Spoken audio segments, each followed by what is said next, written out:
14 part D कर दें इसको, क्योंकि एमसीक्यूज का नाम दिया तो पीपल में स्किप, और जाहिर बात है थोड़ा बहुत एमसीक्यूज भी करने आने चाहिए। ओके अच्छा, इसमें कोई ज़्यादा एफर्ट आपकी रिक्वायर्ड नहीं है, इसलिए आराम से टेक लगा लें, बस येस नो बताना है। और दूसरी ये बात है इसमें कि ये जो अभी हमने सवाल खोला था ना, इसको इंशाल्लाह ना जब हम आएंगे अगले हफ्ते किसी भी दिन, तो ट्यूसडे वेडनेसडे थर्सडे जो भी हम दिन तय करेंगे 2 दिन, तो उसमें इंशाल्लाह इसको तसल्ली से मैं दोबारा 2-3 सिनेरियोज बना के एंट्रीज आपकी इससे आपसे पूछ लूँगा इसकी। ओके अब मोहतरम इधर आ जाएं, पेज नंबर 780, वॉल्यूम 2, सिर्फ वॉल्यूम 2 ही खोलना है, वॉल्यूम 1 के कोई नहीं करने, वो तो तकरीबन कर लिए मैं सारे।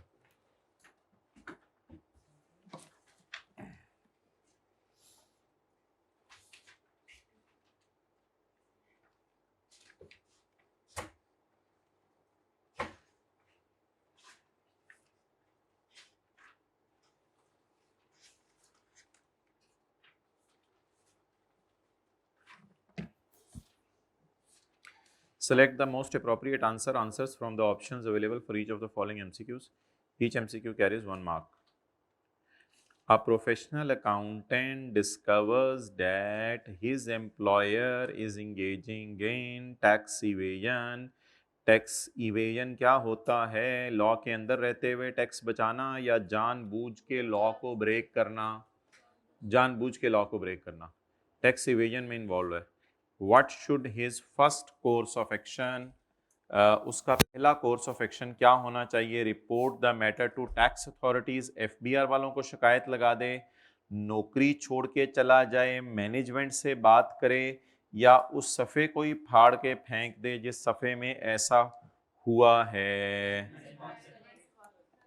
पहला तरीका तो यही होता है ना, घर की बात है घर में रखें, घर वालों से डिस्कस करें, किसी तरह इसको रिजॉल्व कर लें।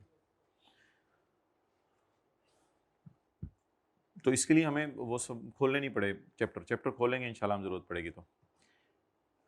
Which of the following best describe the key difference between functional and presentation currency? Functional और प्रेजेंटेशन करेंसी के अंदर सबसे बेहतरीन जो चीज़ नीचे डिफरेंस बता रही है वो क्या है? पहले ज़रा याद करा दें, फंक्शनल करेंसी कौन सी होती थी और प्रेजेंटेशन? फंक्शनल करेंसी होती थी वो प्राइमरी इकोनॉमिक एनवायरनमेंट जिसमें हम ऑपरेट कर रहे हैं, उसके फिर प्राइमरी और सेकेंडरी इंडिकेटर थे। और प्रेजेंटेशन करेंसी होती थी जिसमें हम अपना P&L बैलेंस शीट बनाएं। ये तो हजारों हो सकती हैं, जिस मर्जी में प्रेजेंट करें। फंक्शनल प्राइमरी और सेकेंडरी इंडिकेटर्स देख के डिसाइड होती थी। प्राइमरी इंडिकेटर्स उसमें ये थे कि हम अपनी सेल कहाँ कर रहे हैं, रॉ मटेरियल कहाँ से खरीद रहे हैं। और सेकेंडरी इंडिकेटर्स होते थे जहां हम अपना पैसा रख रहे हैं या जहां कुछ शेयर वगैरह इशू कर रहे हैं, अगर मैं गलत नहीं तो ये मोटी मोटी चीजें थी। आप बता दें अगर इतनी सी थोड़ी सी रिवीजन करके आपको याद आ गई है बात, जल्दी बताएं जी। कौन सी ऑप्शन आपने बताई है? B. B chosen by management तो नहीं भाई, चॉइस अवेलेबल नहीं है इसमें। प्राइमरी और सेकेंडरी इंडिकेटर्स हैं based on economic environment in which, legal environment नहीं, economic environment. While presentation currency is used for financial reporting, बिल्कुल। Consolidated financial statement is called function, ये तो पता नहीं क्या वाइल ये तो जी B. D functional currency use for publishing ना, ये तो बात ही उल्टा है ना। फाइनेंशियल स्टेटमेंट पब्लिश करने के लिए तो रिपोर्ट वो होती है presentation currency.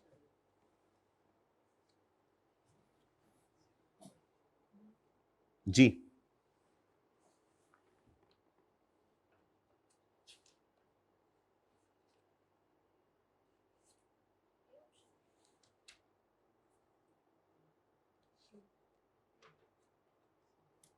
Ji my dear बताएं। बिल्कुल सही कह रहे हैं आप, बिल्कुल सही कह रहे हैं आप।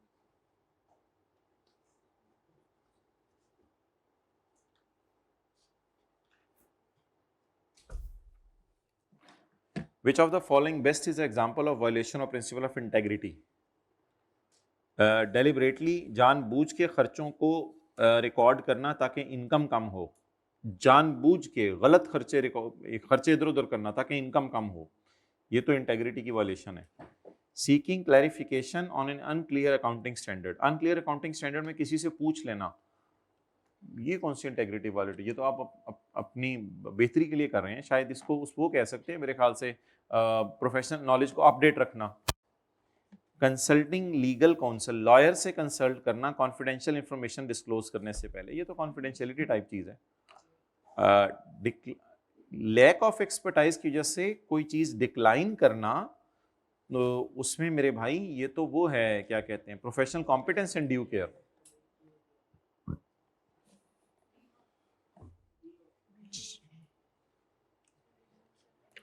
A company designates a bond investment at FVTPL instead of amortized cost.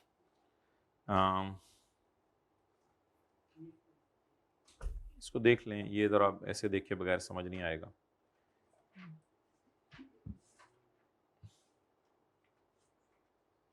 किधर है IFRS 9?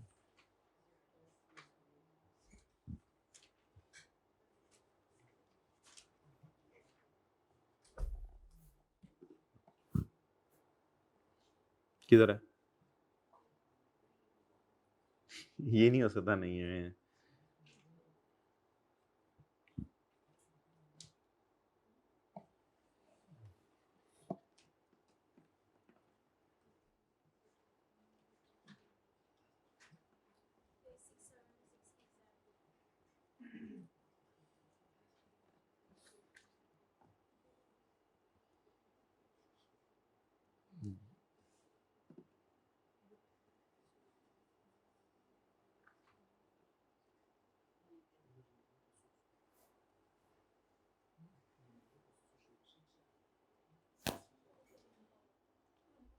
बस ठीक है, इधर डायग्राम से देख। A company parks an investment in bond at FVTPL instead of amortized cost, which is a valid reason. Bond is a high credit risk. ऐसा तो कोई कॉन्सेप्ट नहीं हमने पढ़ा था। To eliminate an accounting mismatch. ये to eliminate an accounting mismatch. Bond is issued by related party. ऐसा भी कोई कॉन्सेप्ट हमने नहीं पढ़ा। And bond has a fixed interest rate. ऐसा भी कोई हमने कॉन्सेप्ट नहीं पढ़ा। हाँ, पॉज करो जरा। तो बस ठीक है, कौन सी वाली ऑप्शन? अच्छा, ये सारे लेटेस्ट अटेम्प्ट के थे। अब आप उधर आ जाएं IFRS 15 में, एंड पे बिल्कुल।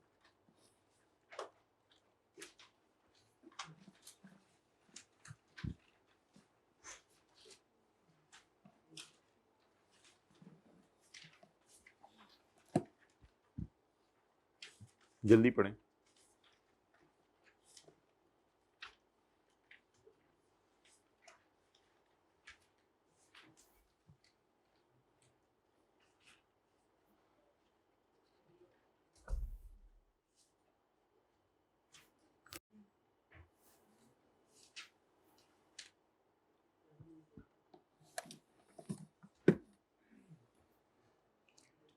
जी, excellent, B, well done. Which of the following contracts require recording revenue over time rather at a point in sale of laptop? ये तो at a point in time. Contract to build a custom warehouse. अब ऐसे आगे लिखा होना चाहिए था and the entity has a right to payment for performance completed to date. पूरी बात लिखी होनी चाहिए थी, लेकिन अब क्या करें, कोई ना कोई ऑप्शन तो टिक करनी थी ना। A contract between a manufacturer and a retailer for sale of goods. Manufacturer और रिटेलर के दरमियान सेल ऑफ गुड्स का एग्रीमेंट हुआ है, तो मैन्युफैक्चरर रिटेलर के पास जाके चीजें नहीं बनाता। और दूसरी बात, मैन्युफैक्चरर अपने गोदाम में भी बना रहा हो तो कोई रिटेलर के लिए ऐसी खास चीज स्पेशलाइज नहीं बना रहा होता कि it is a creating an asset which has no use for manufacturer, किसी और रिटेलर को भेज देगा। तो तीनों स्टेप फेल हो रहे हैं। Sale of finished goods with a return policy, इसमें ओवर टाइम मेटा पॉइंट इन टाइम का चक्कर नहीं है। विद अ रिटर्न पॉलिसी का मतलब है कि रेवेन्यू बुक कर लें वरना कॉन्ट्रैक्ट लाइबिलिटी बुक कर लें। इसमें ये नहीं है at a point in time और ओवर टाइम। इसमें ये डिस्कशन जरूर हो सकती है कि एंट्री करें cash debit contract liability credit या कैश डेबिट सेल क्रेडिट। इसमें ये डिस्कशन नहीं हो सकती कि at a point in time और ओवर टाइम। वो जो बल्ब थे कॉलेज वालों को बेचे थे फिलिप्स वालों ने, तो वो इधर रिटर्न पॉलिसी का मतलब ये होता है कि अभी सेल में डाल दें या कॉन्ट्रैक्ट लाइबिलिटी बुक कर दें। आहिस्ता आहिस्ता तो नहीं, फिनिश गुड्स हैं बस, एज इट इज उठा के ले जाएगा कस्टमर। तो पॉइंट नंबर बी, जल्दी जी। ओ ओ मार्च 2025 में ये आए हैं, ये कब का है फिर? मार्च, ये भी 25, ओ 3 सवाल आए हैं। हाँ, इस सवाल नहीं आया था ना, मेन सवाल नहीं आया था स्टैंडर्ड में से कोई, इसलिए। भाई पानी,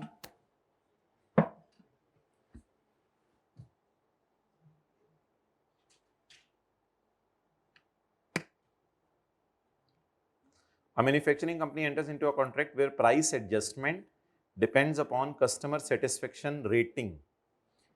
कस्टमर रेटिंग ज्यादा देगा तो प्राइस ज्यादा कर लेंगे चीज की, कम देगा तो कम कर लेंगे, यानी उससे क्या यार, बोनस पेनल्टी टाइप समझ लें, मुझे तो यही लग रहा है, बोनस पेनल्टी टाइप समझ लें।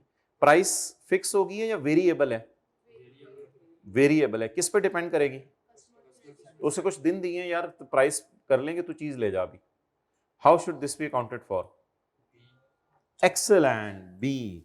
भाई दो मेथड आज हमने पढ़े थे, मोस्ट लाइकली या एक्सपेक्टेड वैल्यू। तो अब बता दें इसमें से कौन सा मेथड आप फिलहाल लगा लें, और तो कुछ बताया नहीं हुआ। मोस्ट लाइकली, वो जो स्टेप कौन सा पढ़ा था, स्टेप नंबर 3, जिसमें पढ़ा था वेरिएबल कंसिडरेशन। कौन यार, ये मसला क्या है, ये स्टेप 3 का मसला है ना, कि रेवेन्यू कितना रिकॉर्ड करें। पहला स्टेप क्या था? कॉन्ट्रैक्ट, दूसरा पीओ, तीसरा transaction price. Transaction price fix नहीं हो रही, तो ट्रांजैक्शन प्राइस फिक्स के लिए ये वेरिएबल कंसिडरेशन है। तो वेरिएबल कंसिडरेशन के लिए मोस्ट लाइकली मेथड था, और एक और भी पढ़ा था मेरे ख्याल से, एक्सपेक्टेड वैल्यू। तो मोस्ट लाइकली को टिक कराना था। अगर चांस है कि कस्टमर सेटिस्फाई हो जाएगा तो ज्यादा सेल बुक कर लें, अगर चांस ज्यादा चांस है, 90% चांस है कस्टमर सेटिस्फाई हो जाएगा, तो फुल रेवेन्यू बुक कर ले, कोई मसला नहीं। मोस्ट लाइकली मेथड लगाएं। अच्छा, रेवेन्यू कब कॉस्ट की हद तक बुक करते हैं, वो आज पढ़ा था। अगर पीओ ओवर टाइम हो और आपसे परसेंटेज मैयर ना हो रही हो, तब रेवेन्यू रिकॉर्ड करते हैं to the extent of cost. ये सारी चीजें अलग अलग हैं। कितने लोगों के जहन में बी आया था? ओके, आगे चलें।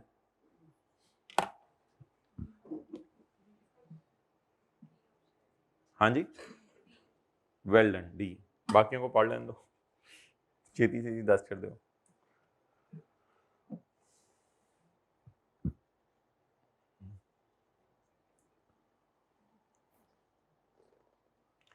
Which of the following is not a factor to consider when determining whether a promised good or service is distinct and should be treated as a separate PO? Separate PO के लिए कौन सी बात नहीं है? Customer can benefit from good और service on its own और together with readily available resources. ये तो सेपरेट पीओ बनाने के लिए कंडीशन थी। Promise to transfer the good is separately identifiable from other promises in the contract, ये भी सेपरेट पीओ बनाने में चीज थी। The entity regularly sells the good to other customer, ये भी एक लाइन लिखी हुई थी वहां पे। गुड और service is minor component of overall contract and does not significantly affect the contract value. ऐसा कोई नहीं था कि चीज बड़ी है छोटी है, तो ये मटेरियलिटी की बेस पे कुछ किया था? नहीं, मटेरियलिटी की बेस पे कुछ नहीं किया। ओके, आगे चलें।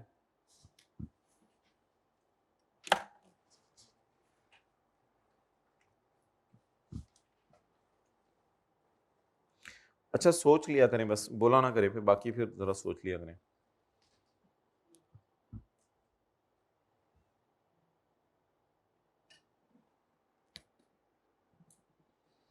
Two or more contracts with the same customer can be combined at a single contract if it meets the certain criteria, which is not a criteria. Contracts to negotiate is a package deal, ये तो था पहला वाला। Amount of consideration to be paid depends on the price of the other contract, ये भी था। The goods are regularly sold separately, the customer generally can benefit from the good। ये तो स्टेप 2 है, ये तो स्टेप 2 है, ये कॉन्ट्रैक्ट वो नहीं है, ये कॉन्ट्रैक्ट कॉम्बिनेशन तो नहीं है। Goods promise in the contract are single PO, ये 3 थे ना असल में, ये 3 थे, तो ये असल में बचा। नॉट वाला सवाल है ना।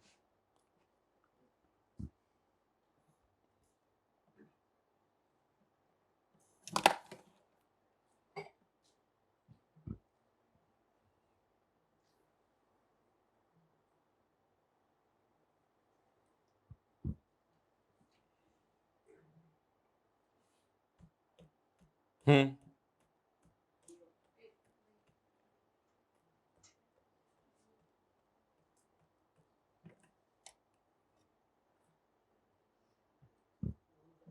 हाँ जी बताएं आप, ऑप्शन कौन सी? एक्सेलेंट, ए वाली। On Yakam January, company entered into a non-cancelable contract with its client to implement a software by 30 June 2022. As per the contract, client was required to pay 10% advance on 31 January. आज जो किया था, entity was required to pay 10% advance. However, he paid advance on 15 February. He was required to pay advance की entry बताएं। आज ही तो ये concept कराया है मैंने क्लास में, आज सवाल करवाया नहीं तब स्काई ब्लू से लाइन हाईलाइट की थी। He is required to pay but he paid. As per contract उसने कब देना है?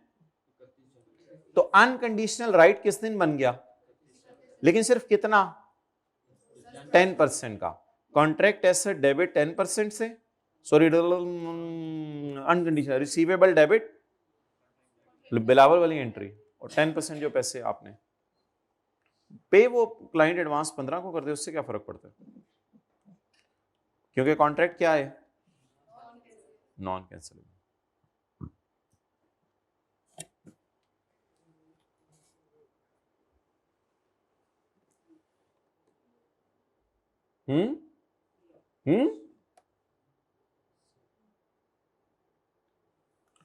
भाई ये पहली बात तो सही है लेकिन अधूरी है ना,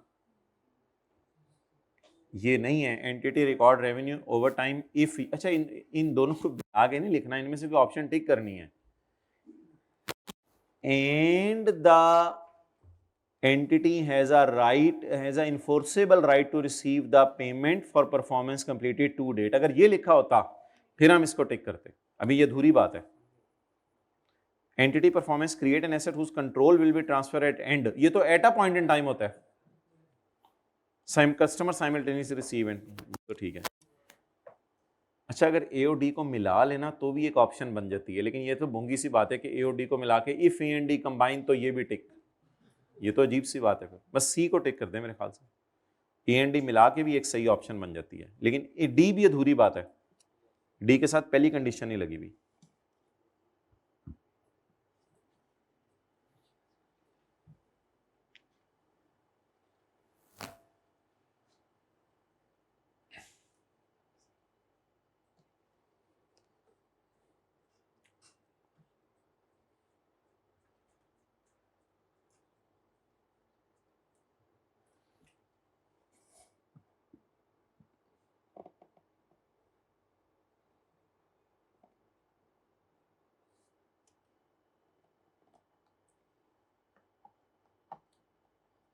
हाँ जी कैलकुलेटर,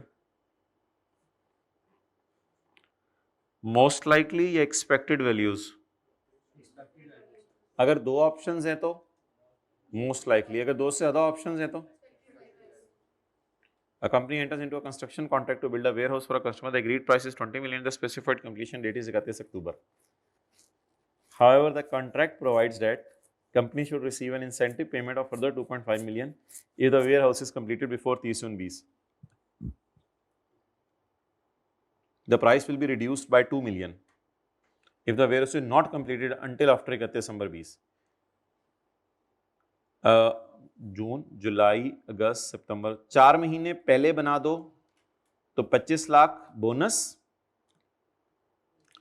नवंबर दिसंबर 2 महीने लेट बनाओ तो 2 मिलियन जुर्माना। कंपनी एस्टिमेट दैट 15% चांस है कि वेयर हाउस टाइम पे कंप्लीट हो जाएगा, 80% चांस है कि 31 अक्टूबर को कंप्लीट होगा, और 5% चांस है कि ये अंटिल 31 दिसंबर कंप्लीट नहीं होगा, यानी उसके बाद ही होगा। आप बताएं क्या करें?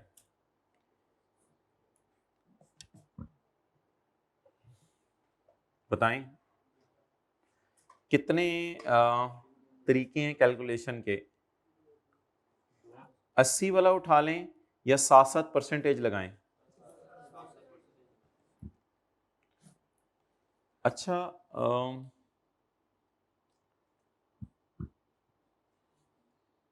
20 तो मिलना ही मिलने।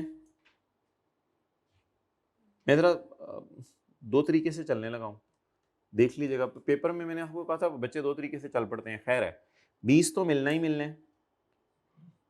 और 2.5 मिलने का चांस 15%, और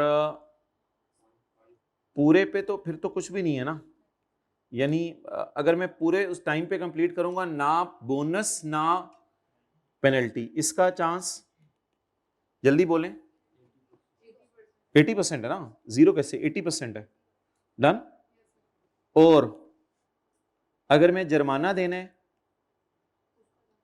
उसका चांस, जरा जवाब बताएं। 20.275। लेकिन मेरे ख्याल से पता नहीं क्लास में शायद इस तरह किया था कि देखिए इधर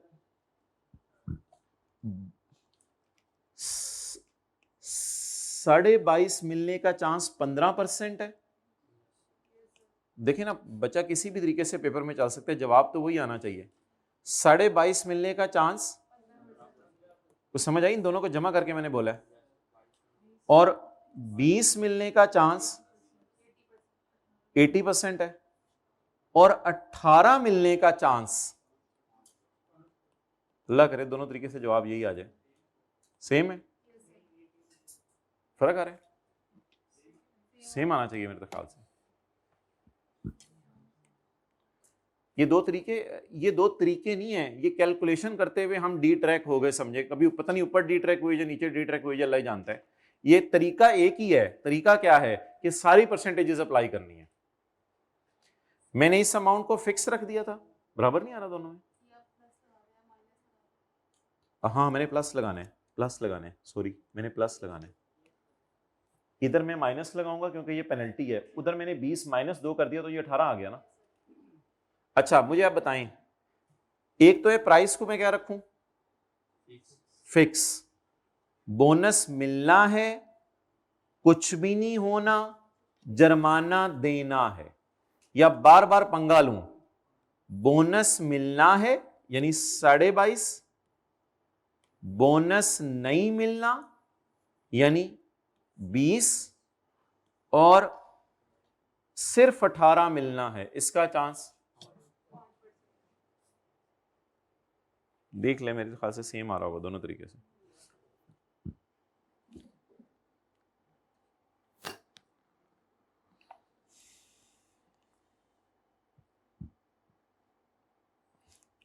थर्टी बताएं।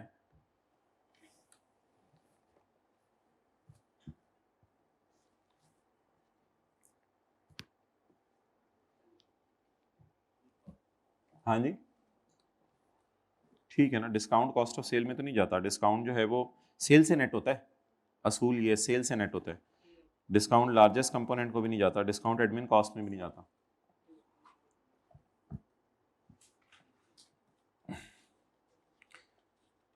Step 5 allows an entity to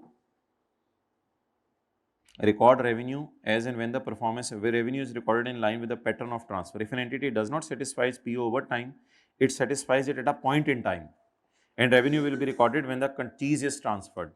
Which of the following factors may not indicate the passing of control? आज पढ़े थे 5 फैक्टर्स, किधर है IFRS 15?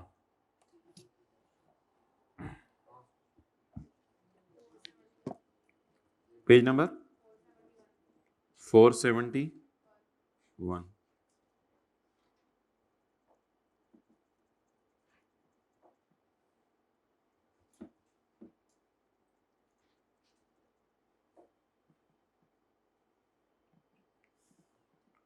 तो फिर इन 5 के नाम याद करने पड़ेंगे ना, और क्या कर सकते हैं हम? ये बताने हैं या इनके ये नहीं बताने? प्रेजेंट राइट टू पेमेंट, ये वाला तो था। Customer has a legal title, किधर है ये? चौथा पढ़े हैं, entity has transferred physical position. Yes, customer entity has transferred तो customer has physical position. The entity has physical possession but has transferred a portion of economic भाई एक portion of economic risk तो नहीं, सिग्निफिकेंट रिस्क ट्रांसफर हो तो बनता है। तो ये तो अपनी तरफ से इसने कोई चीज लाइन बनाई है, इसको टिक करेंगे।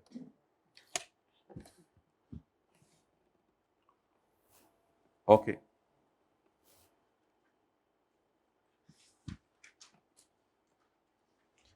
एमसीक्यू नंबर 2,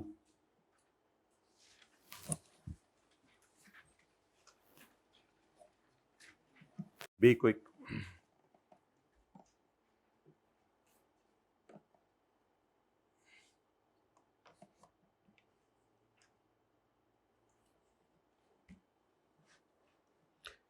टी काउंट का नाम उसने गलत यूज किया हुआ है, वो आप टेंशन ना लें। ट्रेड पेबल तो आमतौर पे क्रेडिटर के लिए यूज होता है। आप एंट्री वाले सीन में सोच लेना, फिर ऑप्शंस पे ज़्यादा मेहनत नहीं करनी पड़ेगी। जी ऑप्शन कौन सी, कौन बोला D? Well done.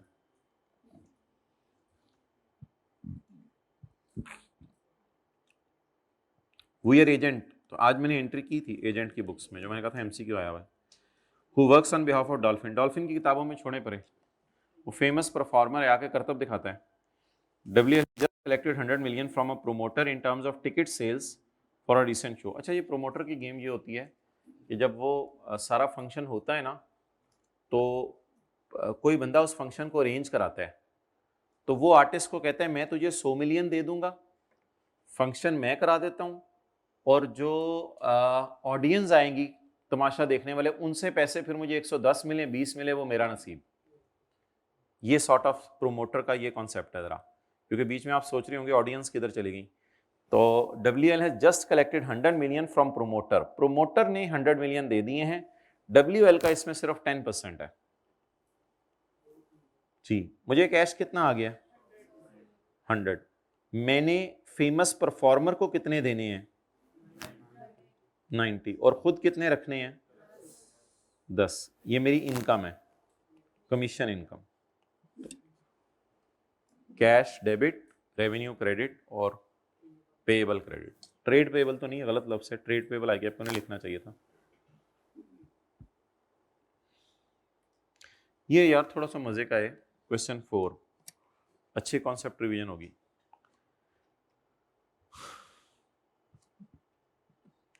River has prepared its financial statement for year ended 30 September 2014. It included the following transactions in revenue at the amount stated below।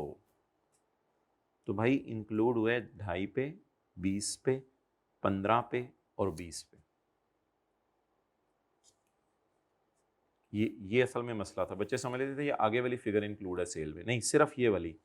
Has include the revenue at amount stated below. ये revenue इस पे book हुआ है, ये 20 पे book हुआ है, ये 15 पे बुक हुआ है और ये 20 पे बुक हुआ है। Agency sale of 25 lakh on which we are entitled to commission of 10%। हमने सेल में डाला है, ओए होए होए होए, इंक्लूडेड एट 25, जिस पर मुझे 10 मिलना था। ये तो गलत हो गया, मुझे फिर 2.5 तो नहीं डालना चाहिए था, उस पर मुझे 10 मिलना है, मुझे 2.5 डालना चाहिए या 0.25। ये गलत है। सेल में मैंने 20 मिलियन डाल दिया एक मोटर कार, जो कि अब मेरे इस्तेमाल की नहीं है। भाई ये रेवेन्यू के स्टैंडर्ड से बाहर जाएगी, ये इनकम हम आपकी जरूर है, ये पीपीई की डिस्पोजल है। मैं इस गाड़ी को पहले यूज कर रहा था, ओए ये मेरा रेवेन्यू नहीं है, ये तो मैं गाड़ी यूज कर रहा था, ये तो मेरा स्टॉक भी नहीं था, which is no longer required. मतलब ये है कि अब मेरी गाड़ी इस्तेमाल की नहीं रही, तो पहले मेरा फिक्स्ड एसेट थी। ये भी जरा टेक्निकल बात थी। चलें आगे। सेल ऑफ 15 मिलियन मैंने किया 30 सितंबर 14 को, सेल में डाला है 15, सेल में 15 डाला है, included at 15। Amount invoice to and receive from customer was 18, उसको बिल भेजा था 18 का, which include 3 million for ongoing servicing work to be done over next 2 years। ओ मेरा ईयर एंड 30 सितंबर 14 है, मैंने सेल में डाला है 15-30 सितंबर को। वैसे मैंने कस्टमर से लेने हैं 18, जिसमें 3 मैंने उससे लेने हैं, 2 साल उसको सर्विस दूंगा। तो भाई अगर 3 पकड़ भी लिए हैं तो सेल में जा ही नहीं सकते। क्योंकि 3 तो रेवेन्यू बुक होगा अगले 2 सालों में, और मैंने डिलीवरी कब की है? हमारे साल के आखिरी दिन। सेल ऑन साल का आखिरी दिन, ये बिल्कुल ठीक है। ये अगले सालों का रेवेन्यू है, ये हमारे साल का रेवेन्यू है। सेल में अगर 18 गया होता वो गलत था, सेल में 15 जाना चाहिए, क्योंकि इसका कंट्रोल ट्रांसफर हो गया है, बाकी का होगा। आगे चलें। सेल में 20 डाल दिया, it included in the amount 20 million.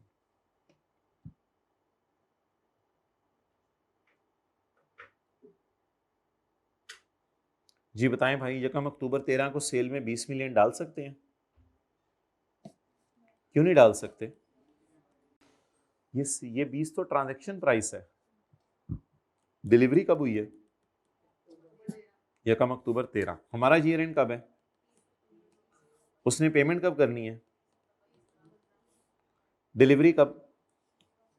Cell of 20 million on यकम अक्टूबर।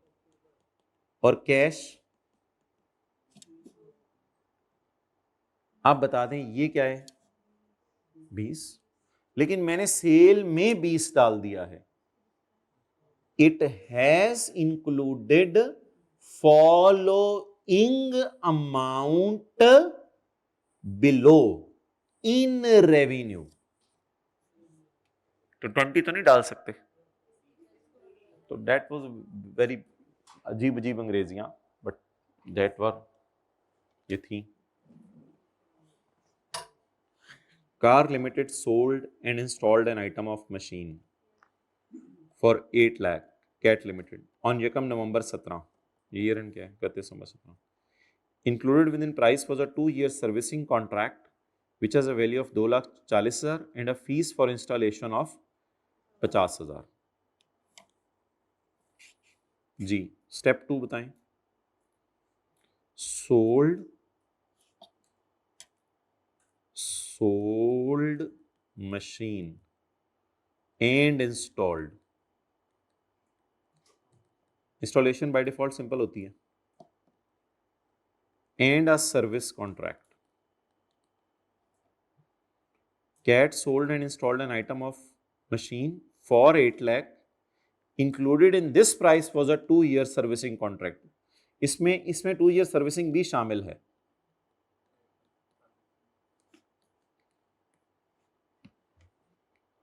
वैसे 2-year सर्विस की वैल्यू है 240 और इंस्टॉलेशन की वैल्यू है 50। प्लीज ये 8 लाख तीनों की प्राइस है। Sold and installed included with in 8 lakh. इन तीनों लाइनों को मिला के पढ़ें तो 8 लाख इज ट्रांजैक्शन प्राइस। अब मजबूरी में एक ही अप्रोच लग सकती है, वो आपको पता है, रेजिडुअल अप्रोच। Residual approach. इस 800 को इधर ले आए जी, 500। अच्छा, सेल किस दिन की? यकम नवंबर। और इंस्टॉल यकम नवंबर। ठीक है, फिर कोई मसला नहीं। फिर P&L में ये रेवेन्यू डाल दें, ये डाल दें। और सर्विस कॉन्ट्रैक्ट कितने अरसे के?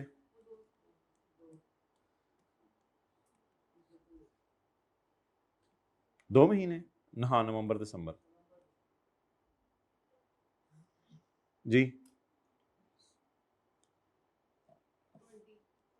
20 टोटल 580। मजबूरी में रेजिडुअल अप्रोच लगानी पड़ी।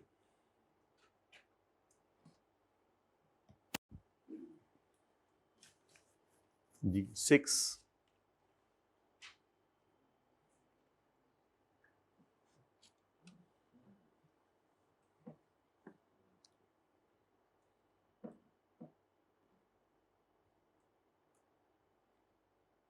Cell director of company is close to selling a machine, यानी बेचने वाला है, मतलब ये नहीं कि मशीन के साथ खड़ा हुआ है। Is close to selling a machine which it sells for 650, offering free service, therefore selling the entire machine for 5,60,000 including in stock.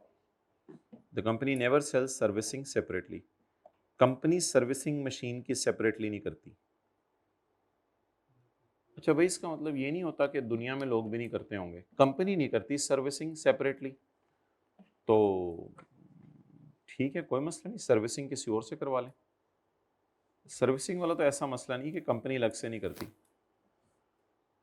तो मेरे ख्याल से तो 3 ही वादे हैं, मशीन, इंस्टॉलेशन एंड सर्विस। अच्छा, वैसे भी याद रखिएगा सर्विसिंग ना आहिस्ता आहिस्ता होती है। Offering free service for 1 year, और कितने अरसे का लिखा होना चाहिए। सर्विसिंग आहिस्ता आहिस्ता होती है, तो वो तो कभी भी एक वादा बन ही नहीं सकती, उसके साथ मिक्स हो ही नहीं सकती। कैसे हो सकती है? क्योंकि सर्विसिंग आहिस्ता आहिस्ता होती है, तो वो दोनों कैसे मिक्स हो सकती हैं? इस तरह के सवाल हमने किए हुए हैं, और कोई हमें ज़रूरत पड़ी तो हम देख लेंगे। अच्छा, अब IS 28 में आए। IS 28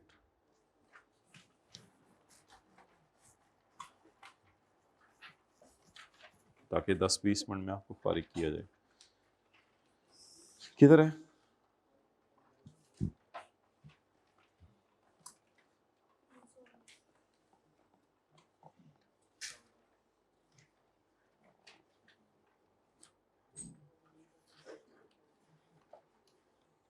करें जी इसको सॉल्व।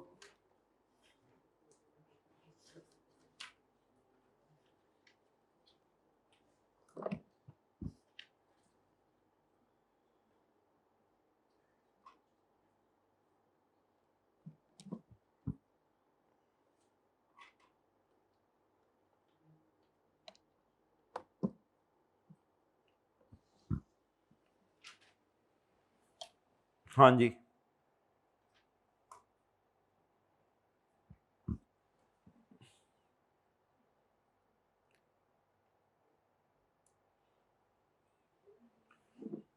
हाँ जी, बोले, सही बोले आप लोगों ने।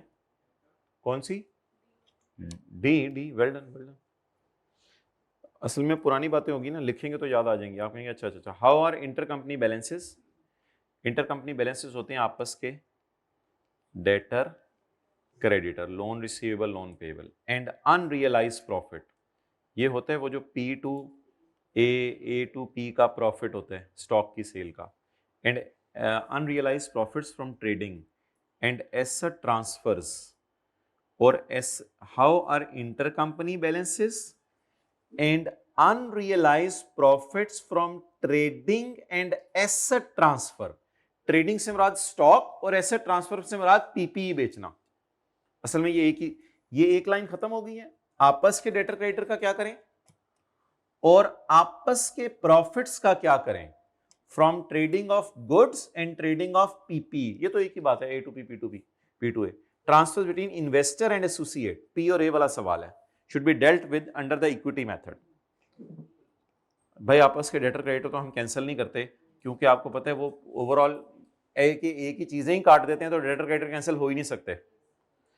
और are not eliminated while only P's share of 7% लगाएं, P's share of unrealised profit is cancelled. Unrealised profit कैसे निकलता था? सोल्ड, अनसोल्ड, अनसोल्ड का प्रॉफिट उसे कहते थे अनरियलाइज प्रॉफिट, उस पे पीस शेयर लगा देते थे। अनरियलाइज प्रॉफिट फुल तो नहीं एलिमिनेट करते थे, ये ज्यादा अच्छी लाइन है, इन्वेस्टर शेयर लगा के।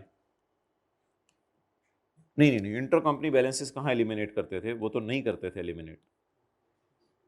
The investor share of inter company as well as are not eliminate, ये तो बात अधूरी है।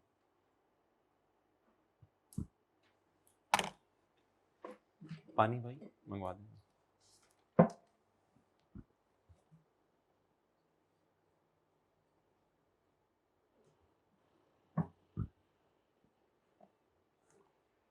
हाँ क्या? ऐसे ना देखा करो टाइम। आप parent acquired a subsidiary during the year, subsidiary has an internal research project, इसकी भी फेयर वैल्यू लगवाएं। वो उससे क्या फर्क पड़ता है, हमारे लिए तो परचेज रिसर्च है। इसकी भी फेयर कंसोलिडेशन में तो वर्किंग वन में इसकी भी फेयर वैल्यू जाएगी। Debt has been expensed out by subsidiary, वो तो कैरिंग अमाउंट जीरो है, अल्लाह का शुक्र है, कैरिंग अमाउंट जीरो है, बट रिलायबल मैयर, इसकी फेयर वैल्यू रिलायबली मैयर होगी तो ठीक है। फिर ऐसा करें कि कैरिंग अमाउंट और फेयर वैल्यू मिसाल के तौर पे ज्यूम करें 100 रुपया, तो आप एंट्री करें रिसर्च एसेट डेबिट, कोई मसला नहीं, ये तो परचेज रिसर्च है, और फिर surplus in working one credit. Subsidiary also has a customer list, subsidiary की अपनी कस्टमर लिस्ट तो इसने रिकॉर्ड नहीं की होगी ना, कैरिंग अमाउंट जीरो है। Subsidiary also has a customer list that parent has not been able to value, चलो खैर है, नॉट कैलकुलेट, नॉट अवेलेबल या नॉट एबल टू कैलकुलेट। मोहतरम अब इसका हल ये होता है कि वो गुडविल में बैलेंसिंग आ जाएगी, और क्या हल इसका हो सकता है, वो पता ही नहीं चलेगा, जब टीम बनाएंगे गुडविल में बैलेंसिंग आ जाएगी। इसकी एंट्री हम करेंगे, इसकी एंट्री कर नहीं सकते तो ऑटोमेटिकली अगर कुछ है भी इसकी वैल्यू, तो वो बैलेंसिंग जाके कहां पे जोर निकलेगा, गुडविल में। इसको कहते हैं, लिख लें, इट इज सबसम्ड इन गुडविल, ये एक लफ्ज है सबसम्ड इन गुडविल, ये गुडविल में छुप जाएगी। क्या चीज, कस्टमर लिस्ट, और ये क्या था, रिसर्च।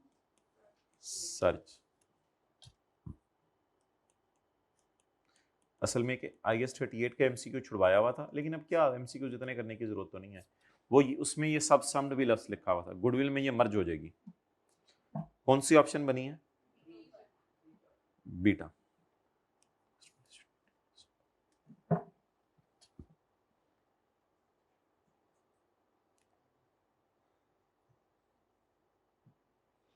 जी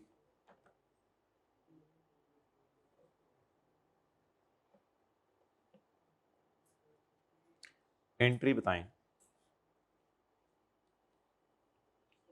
कितना, हाँ अनसोल्ड,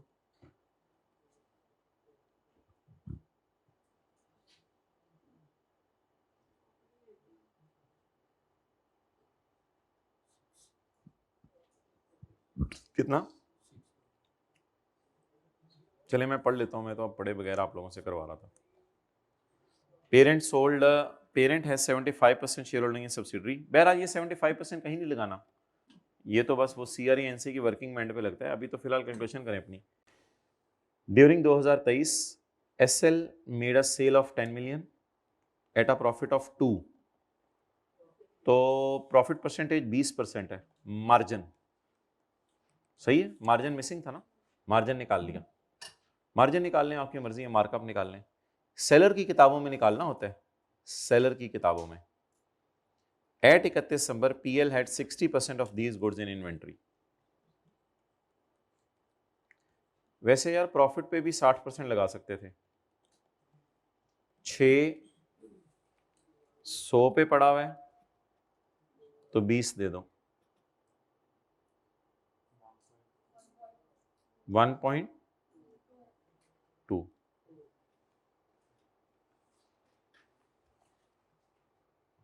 अच्छा वैसे प्रॉफिट का 60% बचा हुआ है, इतने इस तरह ना सोचें, जिस पैटर्न से क्लास में चलें उसी से सोचें। क्या मिसिंग था, मार्जिन या मार्क अप। अगर मार्कअप निकालना था तो करते आप लोग 2/8, और अगर मार्जिन निकालना है तो 2/10। एंट्री बताएं, लिखा हुआ किसने सोल्ड किया है, S made a sale, entry बताएं, SRE डेबिट कितने से, 1.2। What would be the impact of unrealized profit on consolidated financial statements? Option number बताएं, excellent, A, Why? Because my dear, असल में SRE जाके क्लोज हो जाते हैं, शिफ्टिंग एंट्री कर लें, SRE क्लोज हो जाता है जाके CRE/NCI में, तो SRE को क्लोज कराएं। जिसको इस तरह याद नहीं आ रहा वो SRE के डेबिट अलग एंट्री कर ले, नहीं SRE क्रेडिट और CRE/NCI डेबिट। जिसको इस तरह नहीं समझ आ रहा वो SRE को खत्म करे किताबों से, इस तरह करके SRE डेबिट हुआ है, इसे खत्म करो, ये अकाउंट तो खत्म हो जाने, पीछे क्या बच जाने, इस तरह कुछ खींच के बनना था जरा सिनेरियो, ये बड़ा टेक्निकल तरीके से उसने पूछा। तो इसको काट के CRE में बता दें कितना जाएगा, और NCI में 0.3। ले आए पानी, आगे करें। 21, कम से कम पास पेपर वाले तो करें ना।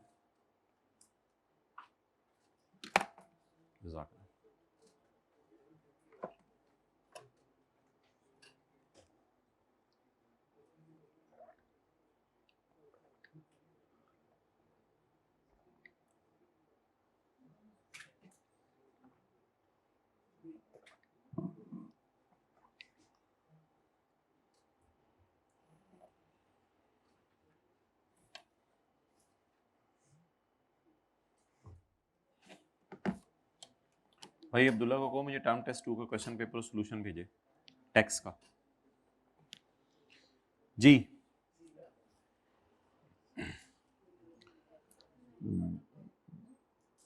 Be quick.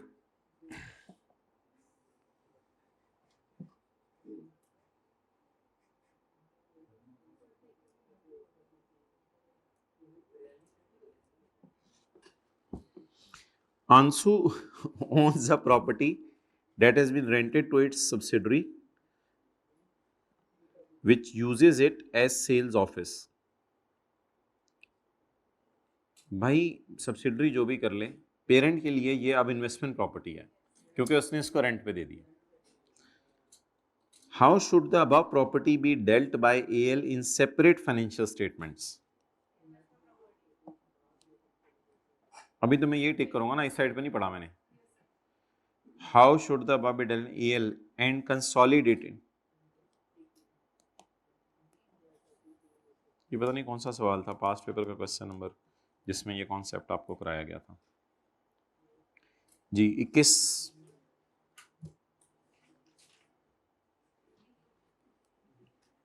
बी ऑप्शन पढ़ने से पहले ही बता दी, वेल डन, मतलब पढ़ के बताई। In case of sale of good by P to A, the unrealised profits are eliminated in full या P's share of. In case of sale of goods by A to P, R to PA, amount payable ये तो intercompany balances हैं। Amount payable, sale of goods तो फिर फारग हुई ना, उनका प्रॉफिट नहीं। Amount payable to A would be presented in balance sheet. नहीं करेंगे ना माय डियर। देखो अमाउंट पे, ये देखो ये P है, ये A है। किसकी किताबों के बैलेंसेस काटते होते हैं? A के। In case of sale of goods by A to P, किसने किसको चीजें बेची हैं? A ने P को। तो अगर A ने P को चीजें बेची है तो A की किताबों में क्या आ रहे होंगे? डेटर 100 रुपए के। और P की किताबों में कितने? अब जब हम कंसोलिडेशन शुरू करते हैं तो A की सारी चीजें काट देते हैं। अब पढ़ें।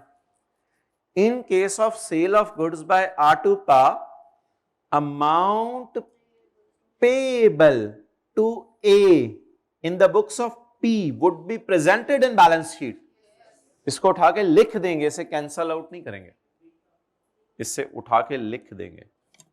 ये तो सही लिखा हुआ है।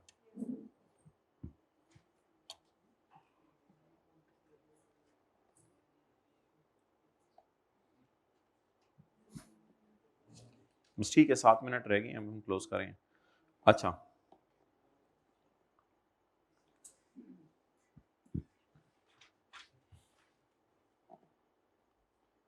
Which of the following is the criteria for treatment of an investment as an associate? कल मेरा दिल चाहा तो कुछ थोड़े बहुत MCQs कंसोलिडेशन के या फाइनल अकाउंट के करवाने में तो आपको जूम मीटिंग का लिंक भेज दूंगा, उम्मीद कोई नहीं मेरे से। Which of the following is the criteria for treatment of investment in associate? Major owner, ability to exercise control, significant influence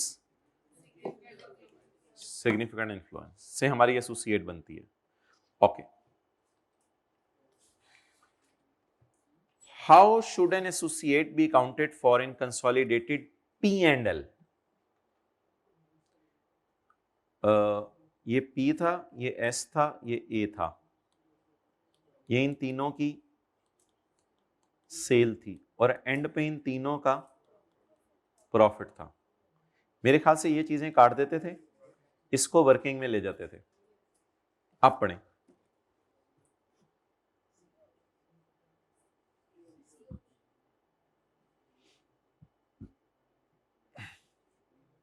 जल्दी पढ़ें।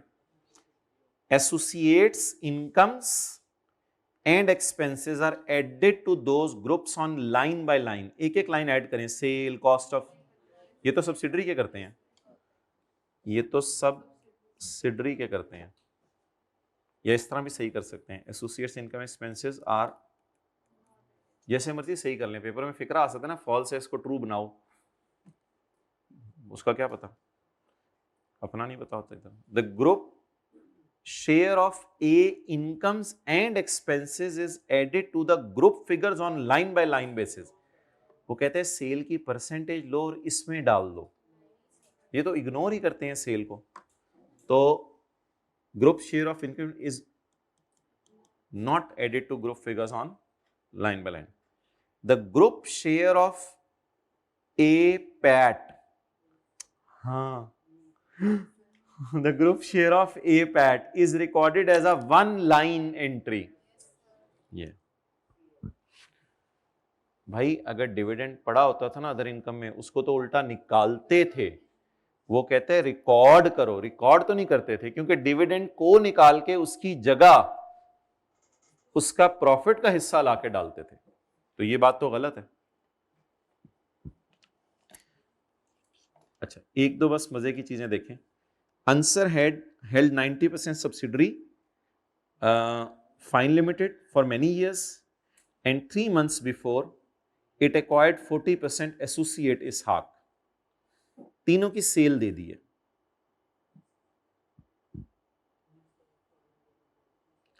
भाई इससे कोई फर्क नहीं पड़ता, सेल जो है उसका 3 महीने से ताल्लुक ही नहीं। चाहे मैंने एसोसिएट को 3 महीने पहले खरीदा हो, सेल काटते हैं। असल में पैट पकड़ के उसको 3/12 करते हैं, जरब हमारा हिस्सा, जरब 40%, पैट पकड़ के छेड़ते हैं। वो पूछ रहे कि सेल कितनी डालूं, सेल सेल ऐसा ना करूं इसको जमा करूं, इसको जमा करूं और इसका जो है वो 3/12 कर, नहीं, ये तो इन दोनों को जमा होके जाएंगे ना,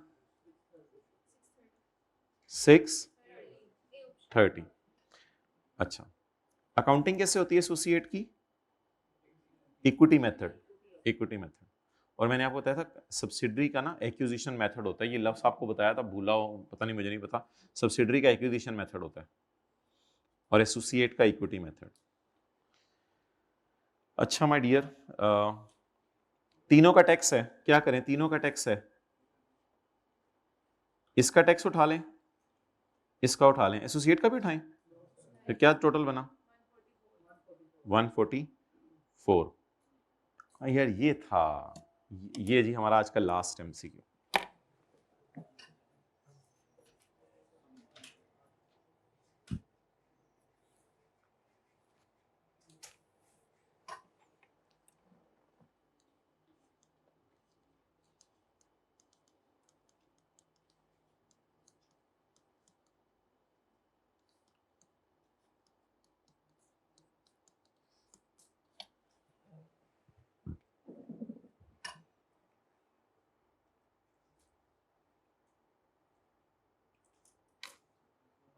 जी बताएं भाई, इस तरह ना कर दें। नहीं, सबर सबर सबर माय डियर, ऐसे नहीं। वर्किंग नंबर 5, चपेड़ इसको 5 में लेके जाते हैं। 5.1 इसको लेके जाएं 5.1 में, किस नाम से? ए प्रॉफिट। 150 इंटू 3 बटा, पता नहीं कब का खरीदा हुआ है। अच्छा कितना आ गया 60। डन। अब मुझे बताएं कि एस पे 60% लगाने या नहीं लगाना।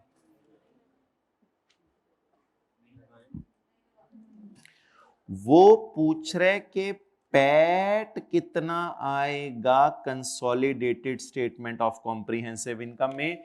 भाई एस की एट्रीब्यूशन होती है, वो बाद में होती है पैट के। आपको पता है एस की चीजों पे साथ साथ हम नहीं लगाते हैं 60%। एस की चीजें सारी पूरी डाल देते हैं क्योंकि हमारा कंट्रोल होता है इन पे। पी की चीजें भी सारी पूरी डाल देते हैं, और ए पे तो मेरे ख्याल से जो कंसोलिडेटेड स्टेटमेंट कॉम्प्रिहेंसिव इनकम में पैट पड़ा होता था, इसमें पी का पूरा पड़ा होता था, एस का पूरा होता था, ए का वर्किंग 5.1 में पीबीटी से ऊपर डल के यहां से रूट होके इधर आता था। वो कितना होता था जो यहां से रूट होके आता था 60। तो ये 60 इधर आ गया, टोटल 3। ओहो, एक मसला हो गया, इसमें सब्सिडरी का पूरा पड़ा है 150। अब क्या करें? पैट तक पड़ा रहने दें, बाद में जाके नई लाइनें डाल के इसकी एट्री। वो क्या पूछ रहा था, पैट में कितना जाएगा। ठीक है जी, अल्लाह हाफिज। हाँ हाँ